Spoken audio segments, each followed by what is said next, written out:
university professors. Les Brown doesn't have that. He came from the street level.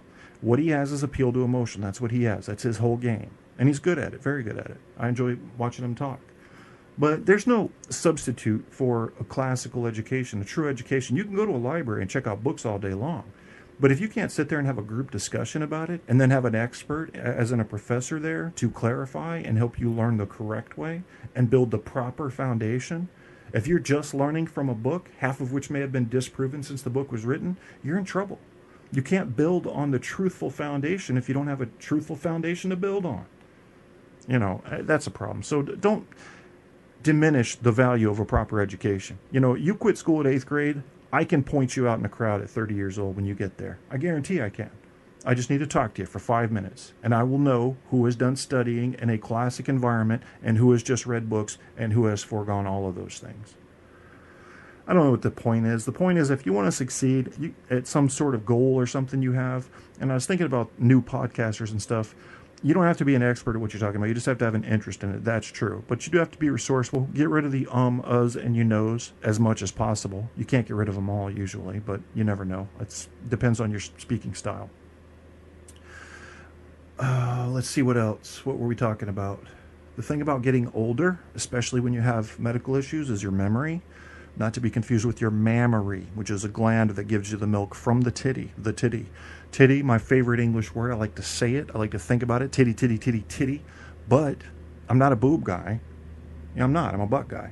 But I'm not a boob guy. But I love the word titty. Titty, titty, titty, titty, titty, titty, titty. Say it over and over. You can't say that word 10 or 15 times and tell me it don't put a smile on your face. Titty, titty, titty, titty, titty, titty, titty, titty, titty, titty, titty, titty, titty. Come on now. If you have to say titty 15 times in the middle of your workplace in front of God and everybody to get a smile on your face, I say titty as many times as you have to say it. Say titty Tom Fiddy if you had to. I don't care. Pick your word. Find yourself a funny word, a word that makes you laugh. Balls. Balls could make some people laugh. Nuts. Wasn't that the response to the request for surrender? World War II, Germany going against America out in the middle of the field, tank battle, Battle of Bulge. Nuts. Oh, nuts, which used to mean hell no.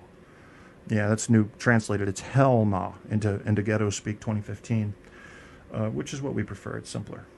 Yeah, I don't have much left, guys. Let me see if I missed anything in the chat room. I don't know. If you want to murder your old self, murder him. Kill him. Get rid of it. Andrew says Ebola is black chick with huge arse. Oh, yeah, they call her Ebo, like Tebow without the law. You know what I'm talking about, yeah. It was a weird show tonight. I was trying to, I don't know, get you guys some motivation, get you some clarification. There's a lot going on right now in the news, but when isn't there? And if we're in a media inundated world, isn't it just going to be more and more and more news? Can I make a suggestion here? This is going to affect your local intelligence, okay? Get away from the news for a while. Get away from the news for a while. I've been playing a little bit with meditation. I tried meditation in the past. Couldn't do it. Didn't find any value in it. I failed. My thoughts took over and they rushed back in like water I'd held out of a sinking ship for just a little while. But then I tried it again. And I failed again. I tried it again and I failed again. And then the other day I said, well, let me try one more time. And I was very tired. I hadn't slept in 2 nights. So I got this video up on YouTube, which I think I'm going to go pull up real quick and share if you guys want to give meditation a try. Very strange shit when you get into meditation. If you haven't been in it before, let me tell you this. It did something. I mean, it did something. I felt drunk, and I mean off balance, high drunk, after I did this for 10 minutes. And it's not some tricky fucking somebody, get you into hypnosis and maybe Congress or something, which would be if you're having pain, if you have something you're dealing with psychologically, if you're having just hopelessness issues and you're like, what is it all about? Why am I here? This kind of thing, all it can do really for you, it can do a lot. I mean, if you look at the research, it's ridiculous, the level of actual provable laboratory medical benefits that meditation can give you. But meditation's hard. Why? Because you have to shut your mind up to do it. And nobody seems to be able to do that. Well, this video here will help you do that. Give it a shot. Give it 10 minutes. If it doesn't work for you, blame me. Blame me. It's my fault. But I'm getting into it again. I have to. I have to try to find a way to get around my pain, because there comes a time in life when you've tried every drug there is and you realize that just about all of them have a tolerance thing, so that if you don't move around from medication to medication, you just end up where it doesn't work anyway. So I had to try something. So I kept coming back to meditation. Finally got it. I don't know what it means. I really don't know what all it can do. I've read what it can do, and I believe the studies, but it takes practice, and it does take trying, and it's very hard to shut your brain up. But this video that I just shared in the chat will give you a little bit of a break. It's guided meditations, 10 or 15 minutes long, and they let you mess up, which is nice. I mean, that's what I needed. I needed somebody that would let me mess up. If you'll let me stumble a few times, I can get anything. But if you got to come in perfect, I'm not going to do that. And he's just like, look, you're going to have thoughts come into your head. Just, don't get mad at yourself for that, but just walk them on out. Tell them they're not welcome right now. They got to walk back out. You're going to focus on your breathing. That's really what it comes down to. And the idea is that it's not just distracting yourself. There's no psychological trick to meditation. You're not making yourself tricked into health. It's actually healing you in a way. Very strange stuff, but it works. It works scientifically. They don't understand the mechanism, but it keeps showing positive results in lab tests.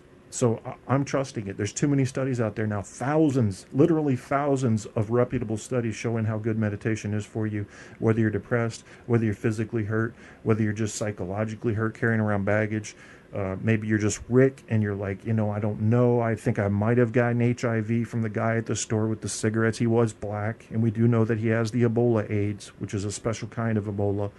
And he needs to calm down. Rick needs to calm down. How's he going to do it? Meditation. I can give you meditation. That's what's going to help you.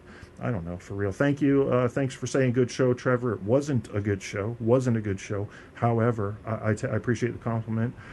Andrew stopped by. Rick stopped by. Trevor, who went 0-24 on Call of Duty today. Bless his heart. That's patience, and it's determination. That's what got him 0-24. But I would have liked to see him go 1-24. Wait till you get that win to quit. You want to go out on a good record. And I don't think I'll ever go out. I'm going to the doctor tomorrow. They might admit me. I don't know. I've been having heart issues. So if they admit me, you won't hear from me for a little while. But fuck it. I'll be in there fucking with people that are crazy and sick. And hey. I might, if my phone's charged up, I might do a live show from the hospital and show you how fucking full retard the VA has gone. They don't take, don't get me, that's a whole nother show, that's a whole nother topic. Yeah, I'll expose the VA right on the site, live show. This is what the nurses are doing. Look, they're beating up people. There's crazy people walking around talking to the wall. What is that? I don't understand that. What does he have? Is it borderline personality disorder? We can get into it. There's Calpody. What's he doing here? I didn't know Calpody would be here. Oh, this makes sense now. See what I'm saying? See how I'm putting it together for you? I string things together for people. Yeah. It could be pareidolia, but it could be real. You just don't know. You've been listening to Truth on Tap, your host, Kevin A. Kierstead, K-Tap, and let me remind you that sometimes after I do a show, I then do another show a few days later. It happens. Peace out, people.